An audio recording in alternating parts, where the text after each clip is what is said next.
Hello and welcome to yet another cast. For you today I have a custom 7v7 Plate on the Rocks map generator, assumed in just a little bit, so for all intents and purposes this is a 20k map. We have Team 1 in the east, no, not in the east, in the west, that is the west, yes, and Team 2 in the east. And let's introduce the players, starting with the northernmost player of Team 1. The western team. In white, going Seraphim, opening first land, we have Nagi? Something like that? Let's just stay with Nagi, I think. Then to the east of that, in Cyan, going Cypern and opening first land, we have Artifacts. To the south, in dark green, going Cypern as well and opening first land, we have Ficum. Then to the south of that, in very dark green, this grayish green color that I still have no name for, we have TMOS or Timos, going UEF, opening first land. To the south of that, in lime green, going UEF as well and also opening first land, we have Jip. Then to the south of that, in brown, also UEF, opening first land, we have Babel. And last player of the of Team 1, to the west of that, in yellow, going Aeon, opening first air, we have Mianek, I think. Yeah, let's just stay with that. Or Mifonek, I don't know. Let's just say Mianek. Let's just interpret that for as an A. Now, let's go into introducing Team 2.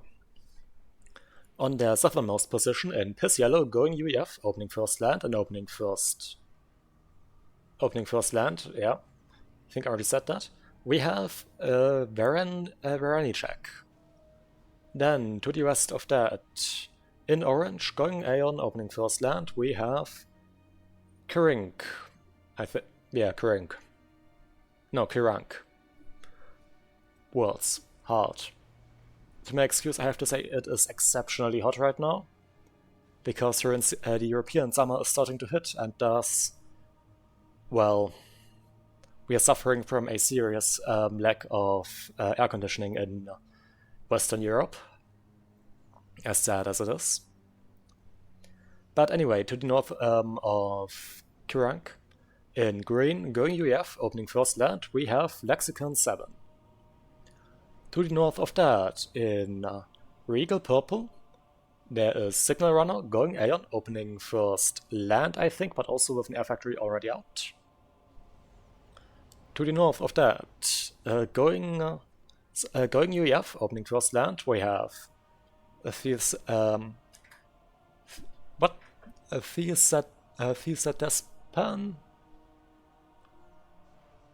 The Saddest Panda.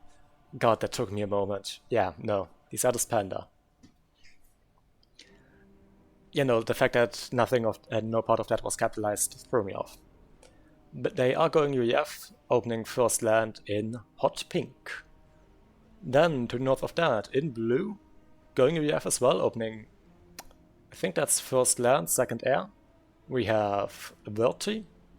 And last but not least, already multiple minutes into the game, opening first air in burgundy red. Going Seraphim, we have Dot Kolbasa. Already on the way to the mid. Right, that's the plan introductions of the way. Let's take a short look at the map, if that actually popped out. Around 5.4k reclaim. Not too much, but, well, yeah, no, that's not too much. It's actually a rather small amount. We do have a few maxes dotted around. And yes, T1 Bomber out from Wurti, harassing some units out of artifacts. Mostly one engineer right here, that does go down. That gets completely annihilated. And there's a small army force right here that might get harassed as well. Nope, the bomber is going after the engineers right here. No, it's not going after the engineers, it's actually going after the Hydra. Interesting. Built up by Ficum. Interesting that they are going for the Hydro, as the Engineers would be a much more valuable target here. And the Hydro, well, the Hydro is very tanky, thus it won't take that much damage here. I feel like going after the Engineers would be a better option. Okay, it's now going after some Mantis. Going to get one. Well, almost kills the second one. Nothing too much. Shimmer out for Signal Runner. Also going for some harassment, I suppose.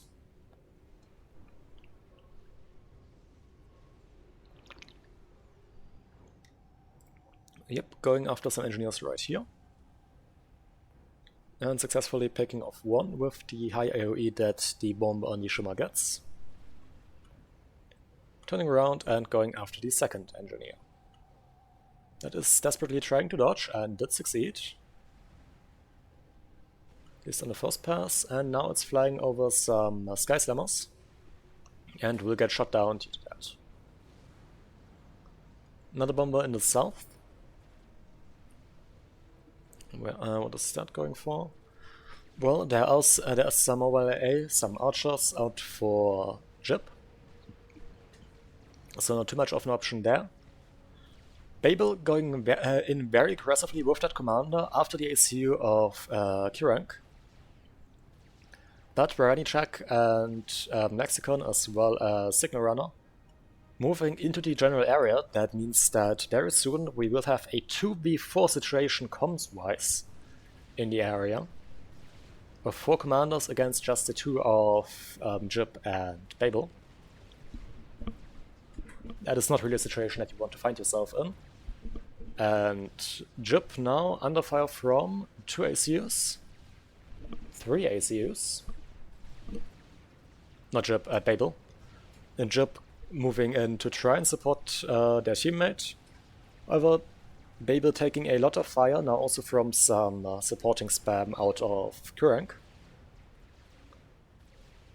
And thus already down into the yellow, losing HP very, very rapidly, below 2k. And below 1k, and there it goes. First ejection of the game at 7 minutes is the ACU of Babel. Due to an unfortunate decision on where to push with the ACU, considering the, well, the choice that the Eastern team made. Singular Aurora up here, harassing some landed planes, nothing too special here. Not much to say. And yes, nothing much. Sensors upgrade going out for Signal Runner. I don't see any other upgrades on this flank. The Sidus Panda just finished a T2 upgrade, also already with gun on the ACU. Filcom currently going for gun. Artifacts with T2, Timos also with gun already. Wilty with gun and T2. There's a lot of gun ACUs on the northern front. And a very aggressive forward position has been established right here by Signal Runner. With a T2 radar, currently just some T1. But those forwards will be able to cause quite a bit of harassment. And some PD now also going up right here on the edge of the mountain. Let's take a short look. How much range does it have? That can almost certainly hit both maxes in the area, depending on where they are placed. Or on where that foe was placed. Which does allow for some very, very heavy harassment. And, well, denying 2 maxes. As well as killing off a singular PD right here, but that PD is not really in a position where there is much threat of anything. Plateau right here is still not dropped by the western team. Counter side has, never mind, it also hasn't been dropped by the eastern team. In the north, push gets Well, Ficum starts pushing with Timos and their comrades. There is some PD thrown up by Vorti with that T2 upgrade on the ACU, and some spam coming in for the Decisive Panda to help out. Vorti by looks of it attempted to PD creep, but the first PD emplacement right here got killed off early on by the gun ACUs, meaning that plan did not succeed. The T1 PD that was built up now also under fire. And there blows. Overall, army does seem to just go down very rapidly right here for Decisive Panda, not too surprising considering the overall amount of firepower that these 4 commanders here provide. 2 of which with gun.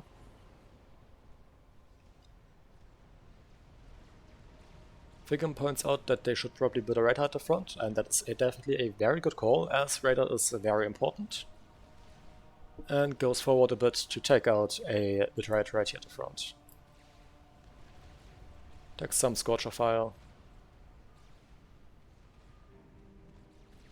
There's Panda now walking forward. And actually too threatening right now, and Firebase now gets started by artifacts. As well as the building of a frontline radar that also happened, and got killed off instantly by T1 bombers. That is highly unfortunate.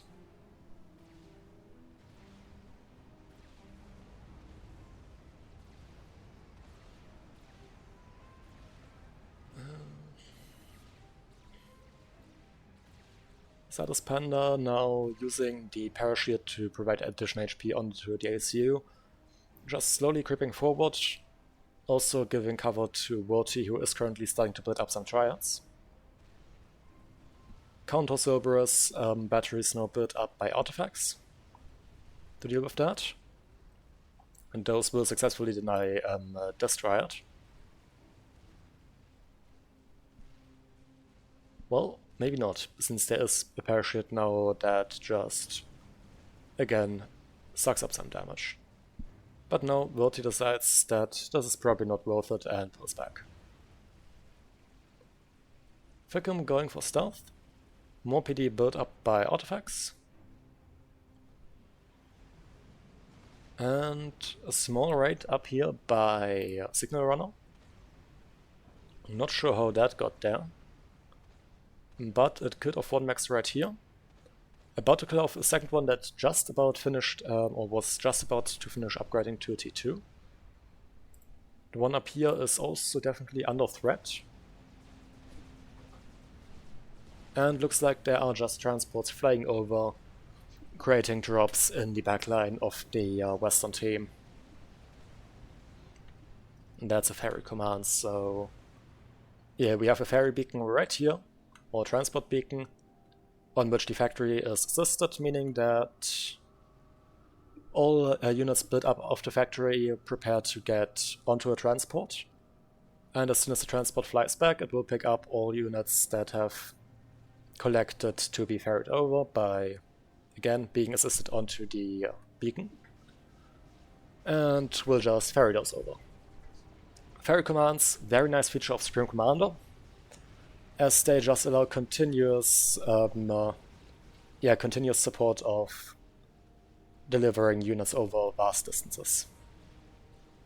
Transport does end up getting shot down by a T1 AA emplacement, and a few Titans clear up the stuff that was dropped onto this area.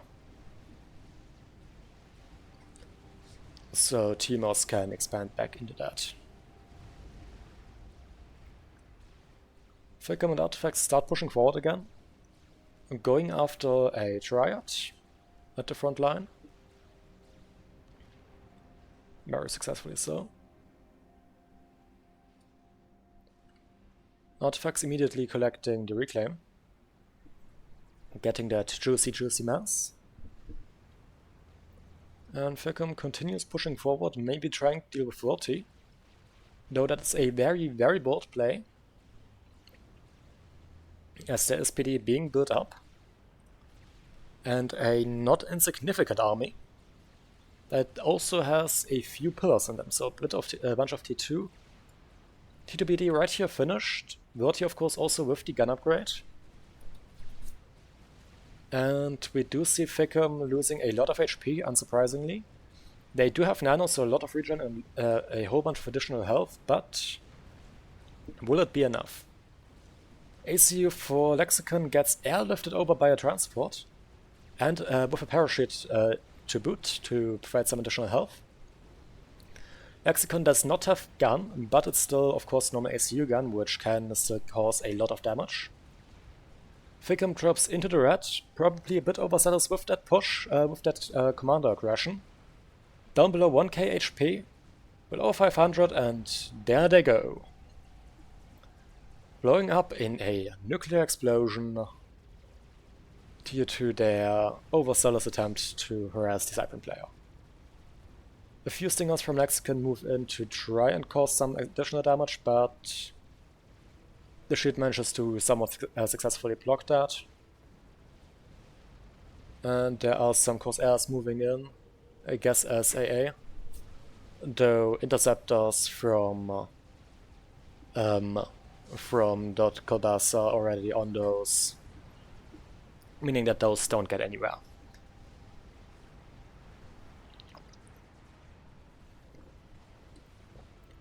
Jib going for Nas Spearhead with some Percivals. Interesting move, as the entire opposing army seems to be T1 for them right now. And not any T1, by the way, just flares, which are surprisingly good against Percivals, since the Percival has a high alpha strike that, while one-hitting a flare, just completely overkilling that. Pretty sure to the point that you don't even have any mass left afterwards. And the Percival, as a alpha strike unit, does long reload afterwards, meaning that it is easily swarmed by a very, very large number of cheap small units, like, well, flares, as the most extreme example.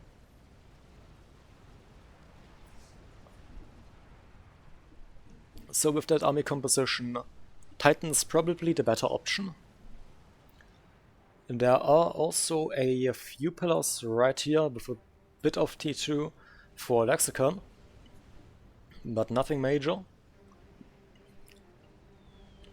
And if they do want to gain some ground and press forward, they probably also need more than just spearheads. There are now more Percivals coming out, but well, spearheads of course still require a supporting army. A few Evensongs, or Evensongs, or however you pronounce that, out for Kirank. Maybe as a counter to spearheads, well, they do suffer from the same issue as the spearhead in that in this application. That, well, they are still facing off against an army. And while the dance of mobile missile launchers that we do see right here, with the very complex arkings of the missiles, does look amusing, it's not really that productive. It's not like it's actually going to achieve anything. That looks like a tactical missile going after Maxis, because it most likely is. That was, by the way it flew, and the damage it was Aeon, and yes. A Serpentine missile launcher has been built up in the middle by Signal Runner, slowly lobbing missiles over onto the Maxis of artifacts, as they do, since they do not have any TMD. That's probably a good thing to invest in right now, especially to protect that comp from a tech snipe as well. As with that, it is now proven that there are tactical missiles on the field, and something is definitely required to defend against that, as the ACU goes down very fast if it's not properly defended from that. a unprotected ACU just, well, it's not very tanky, especially to those high damage missiles like tactical, like those tanks.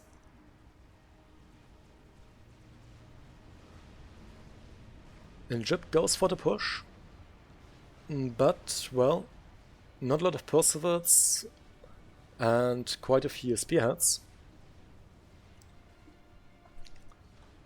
So, yeah, and here we can actually see the ineffectiveness of the Percival against the labs.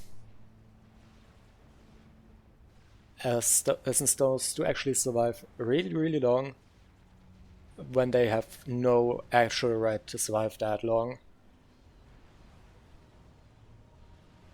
And there's a reason I suggested going for Titans instead. And we do now have Titans at the front as well. Percivals will do okay against Pillars, to be honest, as Pillars are rather tanky.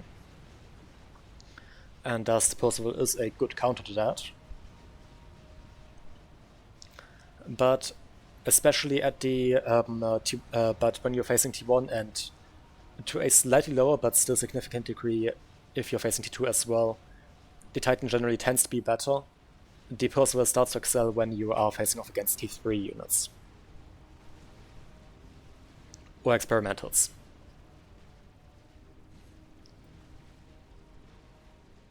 But against T1 and T2 generally, Titans with the higher speed and higher rate of fire tend to do better, even though they are not as tanky. You really don't need that much survivability against the lower tier units.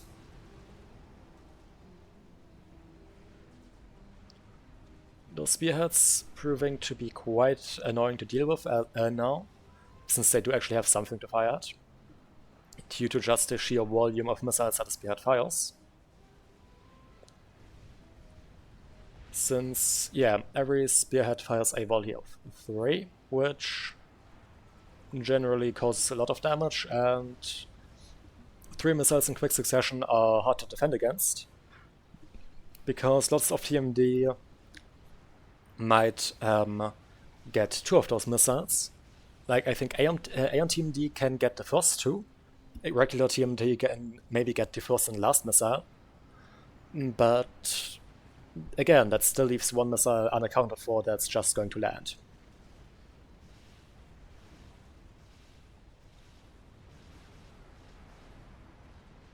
So yes, spearheads, a bit problematic to deal with. And they are taking out Ravagers now, that are built up in a desperate attempt of Signal Runner to defend the area.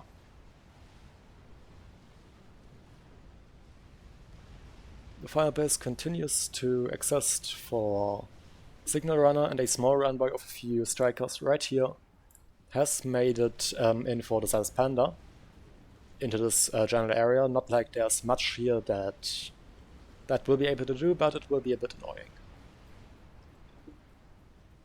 Mobile missile launchers or flapjacks now used by Verti to try and deal with the Firebase of artifacts. Who is now starting to build up some TMD. Has at least 1 here, probably to deal with the tactical missile launcher that we saw earlier.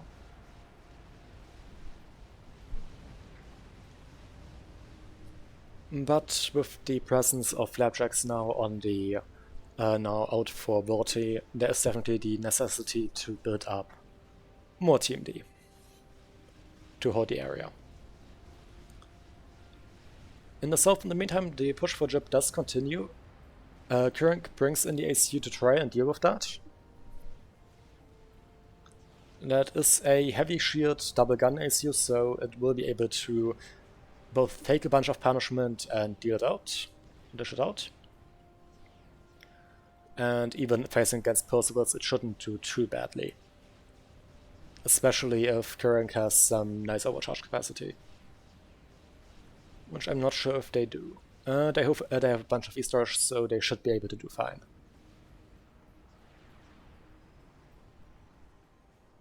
If they actually remember to overcharge or have auto-overcharge enabled.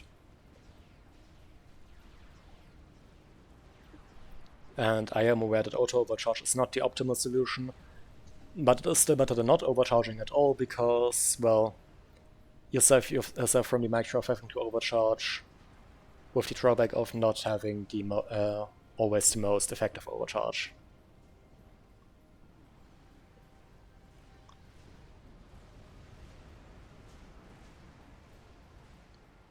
More flapjacks collecting for Verti. Amount of TMD does start increasing, and it seems to be doing so very effectively. Though currently, by the looks of it, not quite sufficient to deal with all of the missiles that are flying in.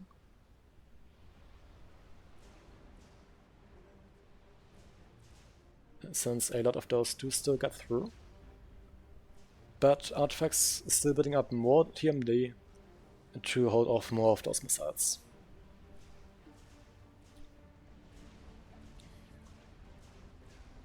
Which, funny enough, is one of the things that is very special about FAF as well. The way TMD is managed, as basically after a, well, I was about to say after a recent, but not actually that recent, I think it's also been way over a year by now. A patch that happened a while ago on the FAF client that this game was played on. Basically TMD has become kind of smart, dividing up its shots to deal with incoming missiles more effectively. Since in earlier versions or like the base game, you have the issue where multiple TMDs might target the same missile and it does just waste their shot. Might not seem too big, but especially when you're seeing this volume of fire coming in right here, it is actually a massive advantage. More shield generators building up for artifacts, and there are no bricks reaching the front line. Radar station has actually been built up right here now by Nagy to hold that area, and we do have missiles flying overhead now. Right. Timos is starting to build up demolishers right here to try and bombard the general area or that firebase of Signal Runner. Nice part of about demolishers, of course. It is a mobile artillery, where it does have to deploy.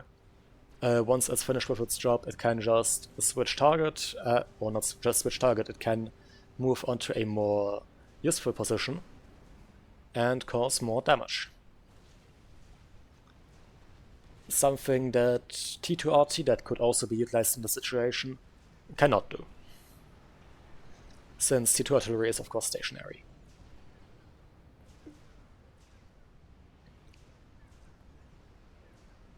Looks like the flapjacks have been pulled back for the most part, as well as a bunch of the spears that have now arrived at Frontline, due to their limited effectiveness with the build-up of sappers. And artifacts prepared, or not just prepared, started building a bank of Gunthers, with a bunch of them queued up. What range do they have? Well, they can reach a bit of stuff. Mostly just the army, and of course the flapjacks, or mobile missile launchers, that are very important to hit.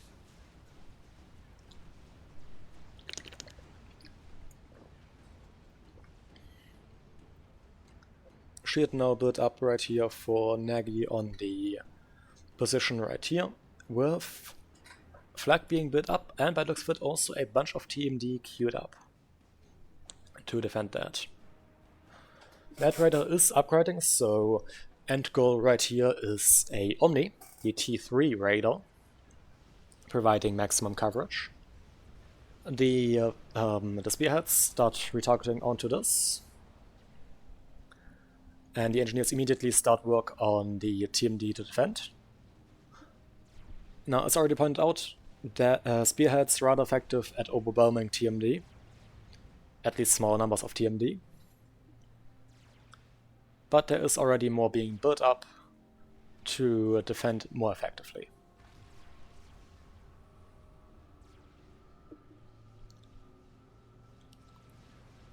Spearheads switch target for a short moment, meaning that more TMD can successfully be built up, and with that, those spearheads have an even lower chance now of actually breaking through.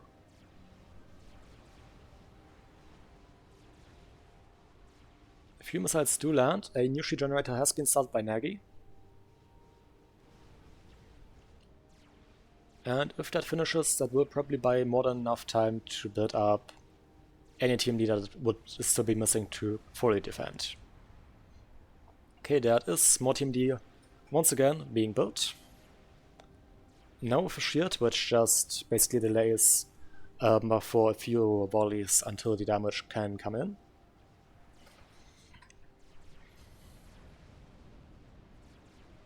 And most missiles are now actually shot down.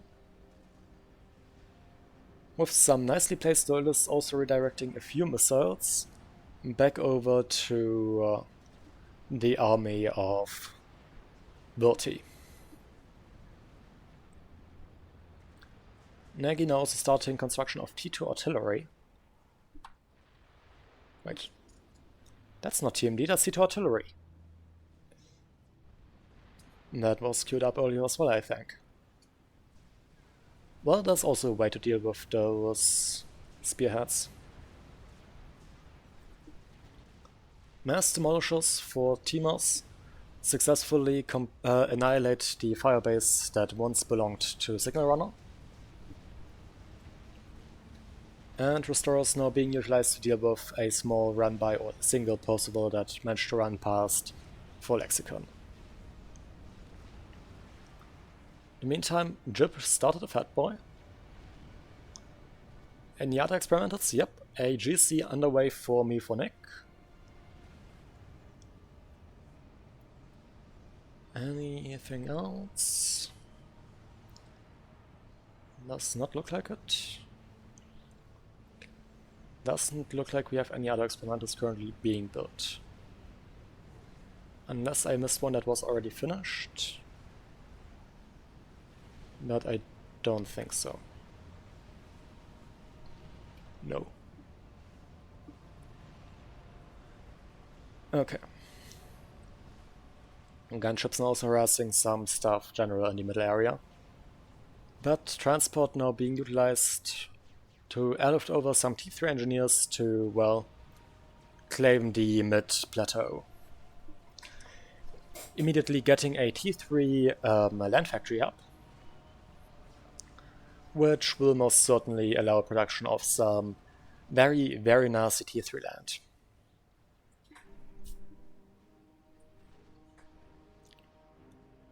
And yes, immediate construction of Titans has started.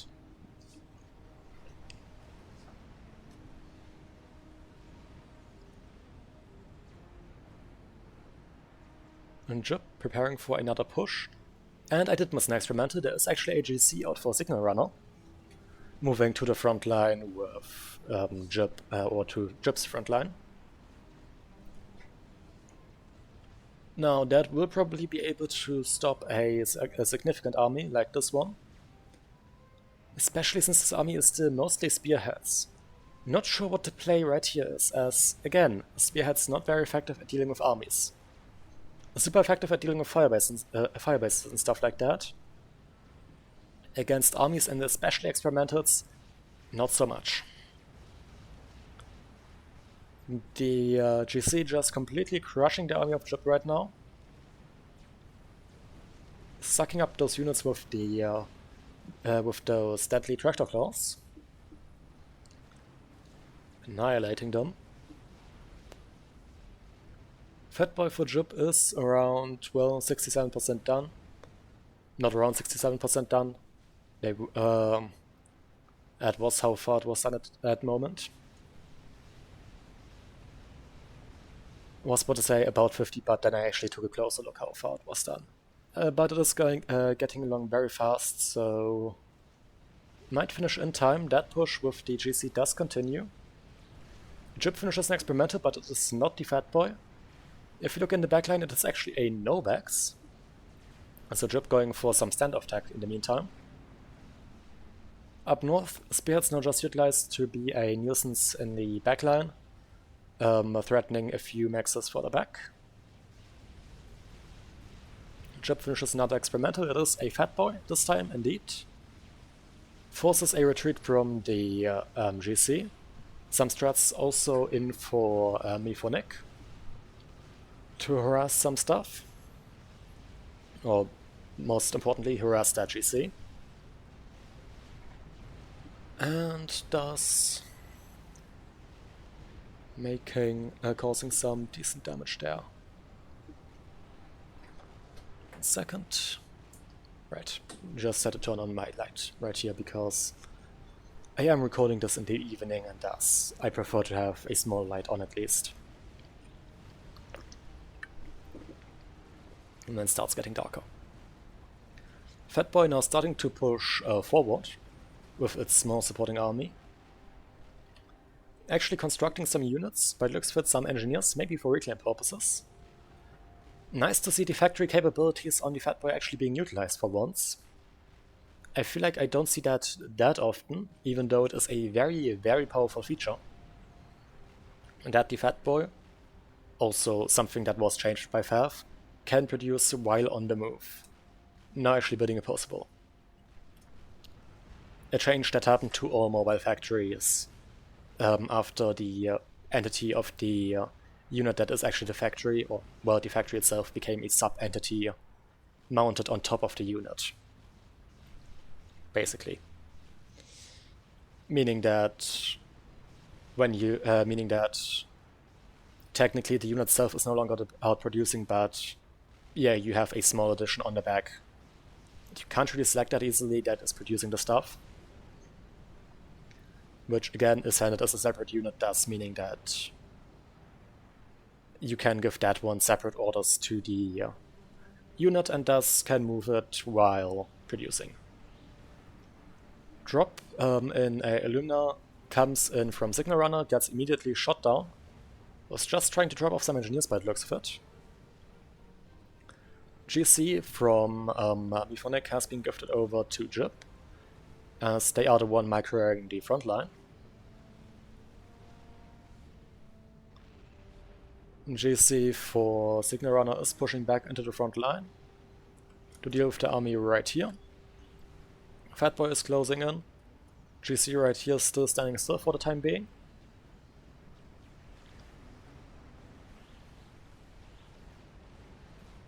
And army pulls back for a moment. But with the experimentals now pushing forward as well, the army can, after retreating that short bit, probably get right back into pushing. Let's see how it's looking up north. Of course, the artillery banks that I pointed out earlier have been built. No longer doing that much, but providing a whole bunch of aerial denial.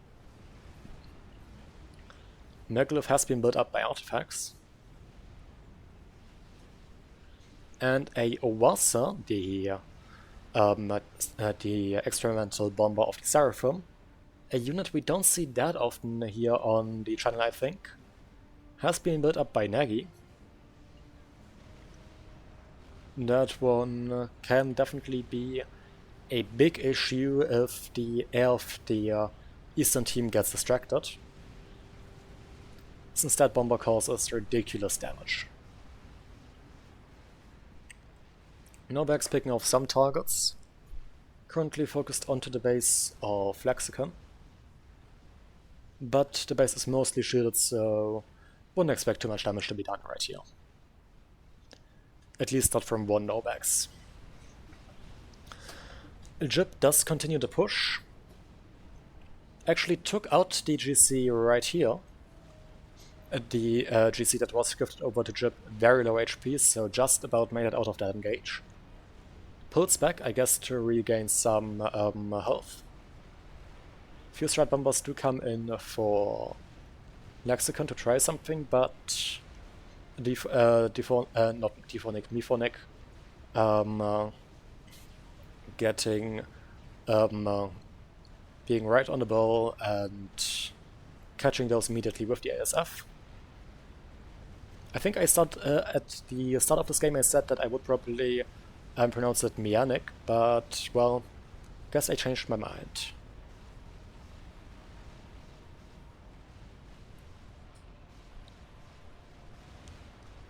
Halfway through, which isn't too unusual for me that I would say that I'm gonna pronounce a name a specific way and At some point throughout casting the game, I forget what that actually settled on that and start pronouncing it another way because my short-term memory is too shitty to remember such things. Kirank builds their own GC, and with the GC of Jib as damaged as it is.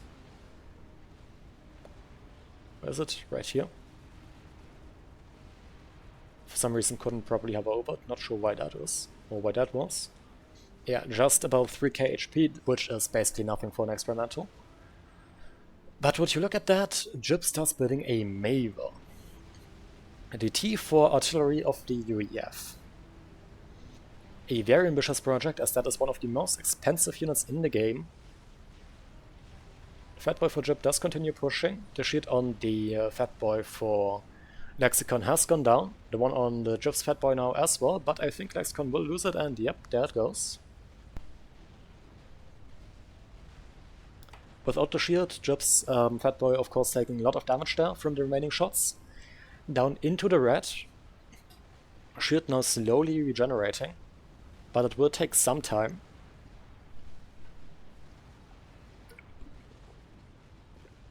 However, the Fatboy is not supposed to take any damage anyway.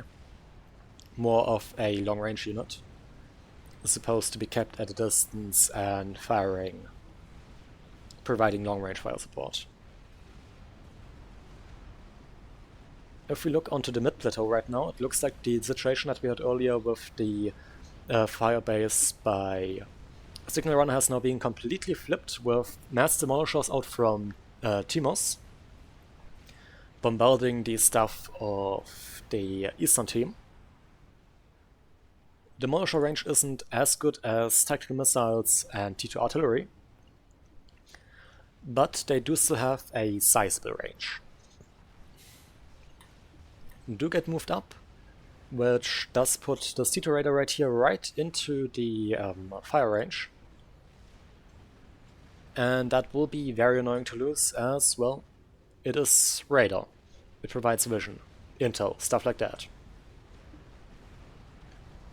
Anything going on in the north? Does not look like it. We have a Fatboy out for Decisive Panda, but that's about it. I just saw long-range artillery fire, and yes, there is a hover farm that has been built up by Dot Kolbasa, which is lobbing shells over to, by looks of it, the air grid of Timos.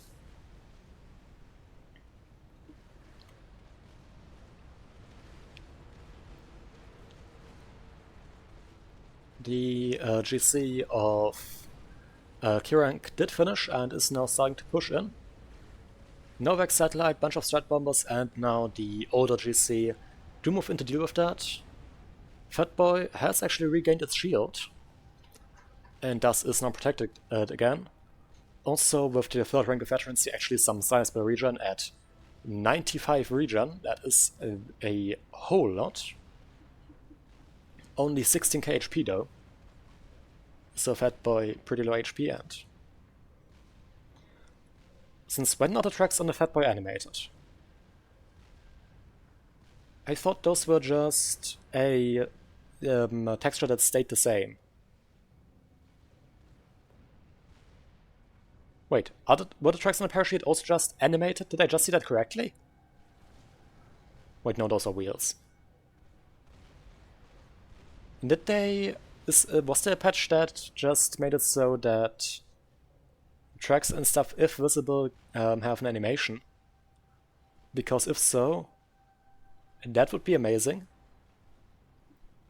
Originally, as far as I'm aware, anything like tracks and so on had no animation and were just, well, would just always stay the same, which did look a bit wonky if you did take a closer look, but, well, at least I think so. Not actually too sure about that, but I think that I do remember something like that. So if they actually did add something like that, that'd be very, very cool. Maybe let me know in the comments if I am just imagining things and it's just always been like that, but I think that's something new. I think. Not too sure, but I think it's new.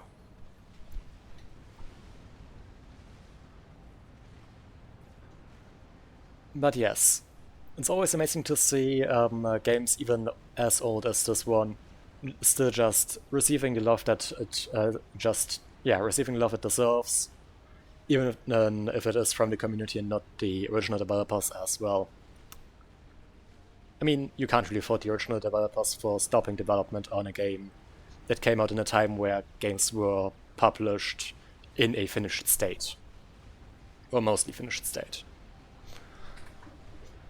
And especially you can also not fault them for not continuing development on a almost 15-year-old game. No, not almost over 15-year-old game.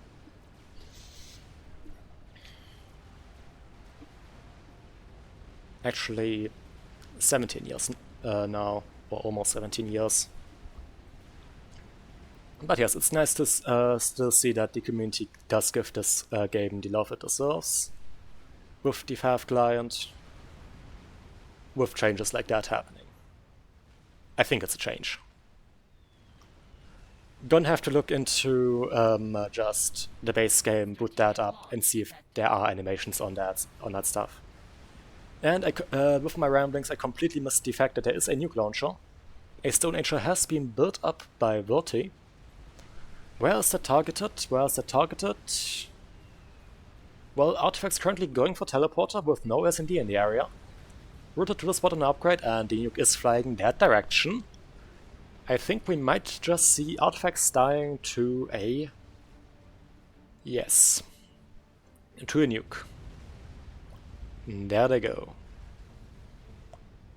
They were working on a Soul Ripper, but that of course now will get abandoned due to them dying after that nuke launch.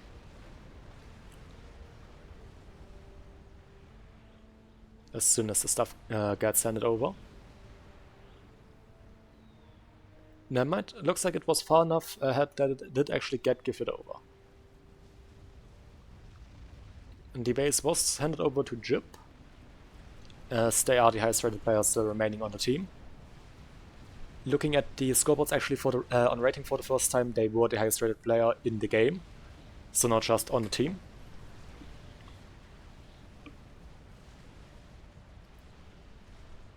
A T1 push in the south now out for Kurank, just getting annihilated by the Fat Boy, which has regenerated up to full health, using its long range fire.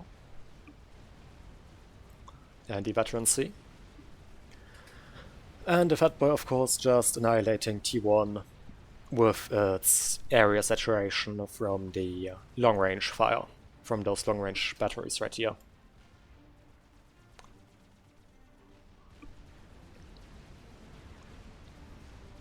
Did not notice, but apparently a saw was built up by Mianek. Let's see how that will be used later on. The megalith that was originally built up by Artifacts is now starting to push in and about to get into the base of Decisive Panda. Not sure, is that the main base? I think the teleport crater is no longer existent, so I can't really tell. I think enough time has passed that just vanished. Anyway, this position has taken significant damage due to the megalith. Something just killed Kurank right here. The Maver is firing and has 12 kills. And I think from reviewing this replay to consider it for casting, I kind of remember what happened. And well, basically someone did not pay attention to what was happening with the ACU. And well, Maver fire into that base. You can probably see where that is going. Shield around the ACU of Signal Runner has collapsed. There's an artillery shell, another Maver shell landing, and there goes Signal Runner, getting picked off by the Maver. Well, it says Control K, but I think it was the the ACU was almost killed by the shell with the with damage from a exploding P-gen doing the rest. But that may be very deadly. May cause extreme amounts of damage, making it very hard to defend against. I think on the original game balance it one-tapped shields. Nowadays all tier 3 shields can survive at least one Maver hit. Problem is they cannot fully regenerate from that. At least all the stationary tier 3 shields. The problem with that, of course, still, you need a lot of shields to successfully defend against the Maver. Because surviving one hit still leaves the issue that when the second one arrives, it will still cause lots of the shield will most likely not have fully regenerated. SMD and Lexicon space did go down, and they are now making their way onto a transport. There was a nuke fired after the SMD went down, and that nuke was fired from Yannick. So most likely going for that? No. Actually, no. It looks like it's going after this stuff right here. Or maybe, no, it's going deeper, okay. We do have SMD right here, and it does cover it, so the nuke does get shot down.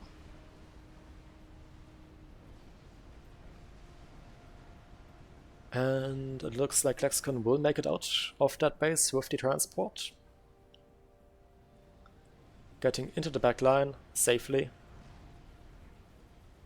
The transport was pursued by the ASF force of Timos, which dropped the shield after the, right after the ACU gets dropped into that shield and take out the transport just a few seconds after the ACU got out. So that could have ended very badly. And a giant wave of broadswords now coming in for Timos as well, but looks fit intending to end this game. Another nuke fired by Verti. Let's see, where's that one going? Right here into the air grid of Nagel, or Nagy, who does not have SMD. That is very surprising considering the fact that... Never mind, there's SMD right here. I was about to say that would be very surprising considering the fact that there was already a nuke fired earlier that did kill a teammate for them. But no, they do have SMD and the nuke does get shot down. Though they still have to worry about the artillery fire currently hitting them.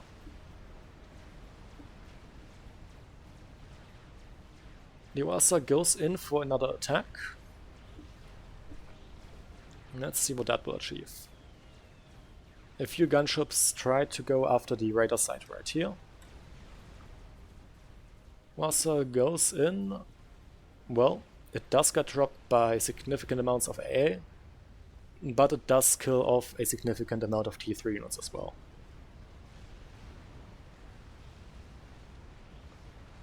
Njub apparently lost the Fat Boy, looking at chat, and apparently it killed over 100,000 mass. That is very impressive for a Fat Boy.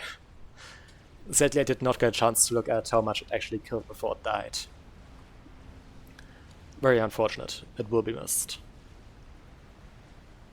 And I think I just saw another death message. I think someone else just died. Damned Maver.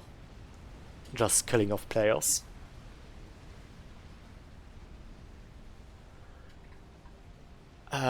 Wait. I think that was not Kulbosa who was up there that probably just died to the Maver then. Yeah, there is an AC that exploded right here. Annoying part about the Maver is if we don't pay attention, or if I don't pay attention to where exactly the shells land, I can't really tell who is going to be the next one out because, well, the shells land in a base, they need to hit the ACU once or twice, and it explodes. If I pay attention to something else going on the map, then yes, that is going to be just me missing that kill because, well, with most other ways that players die, you have an army or something like that that you can pay attention to, or with telesnipes at least an ACU. No, if it's a player kill with artillery, which by the way is very rare, since artillery is not actually accurate, is not very accurate and does tend to miss its targets. Did actually notice this one right here, with 30 going down to the Maver. But yes, artillery generally tends to be very inaccurate, so sniping ACUs with artillery is not really the best strategy.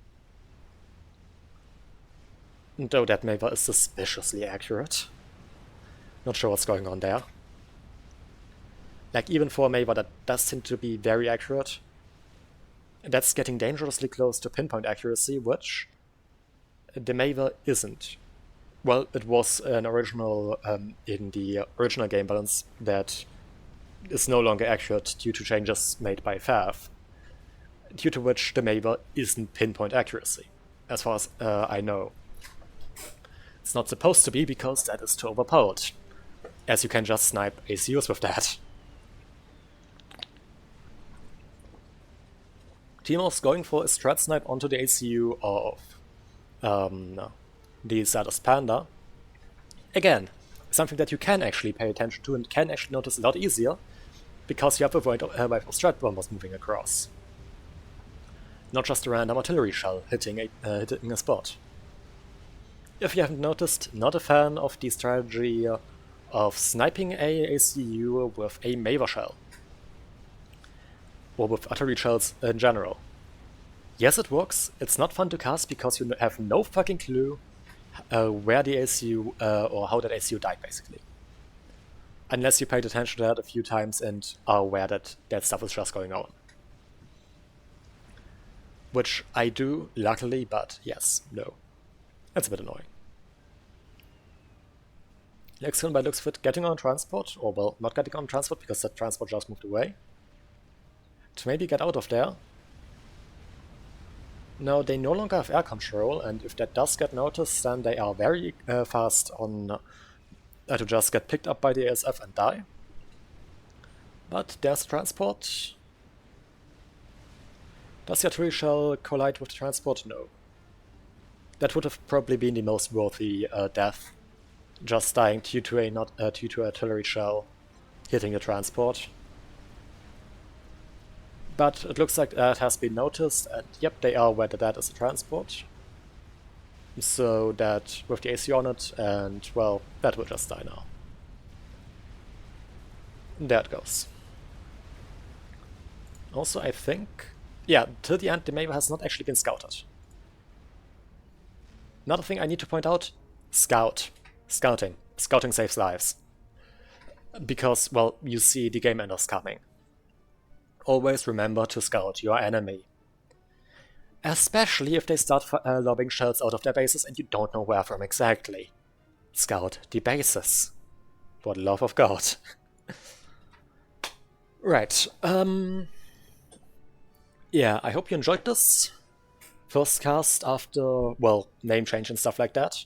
As you might be aware. As, yes, if you aren't frequently on this channel, but have been here before, this is the channel that was formerly called the Big CO4.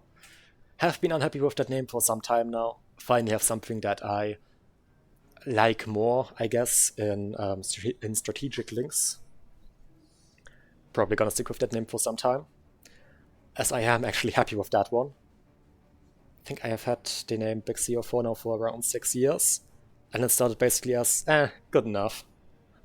Since I couldn't think of anything better. And that name was horrible. Let's just be real here. But yeah. Hope you enjoyed. If you did, maybe leave a like.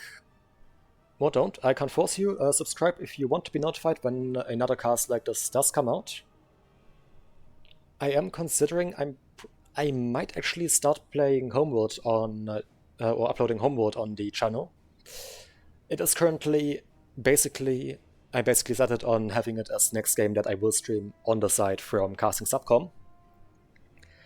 As well, originally I was still playing Hades, but my gamepad decided to just have a dead zone on its analog stick, so any game that really requires a gamepad to be played effectively, like Hades, is currently out for me, so yeah.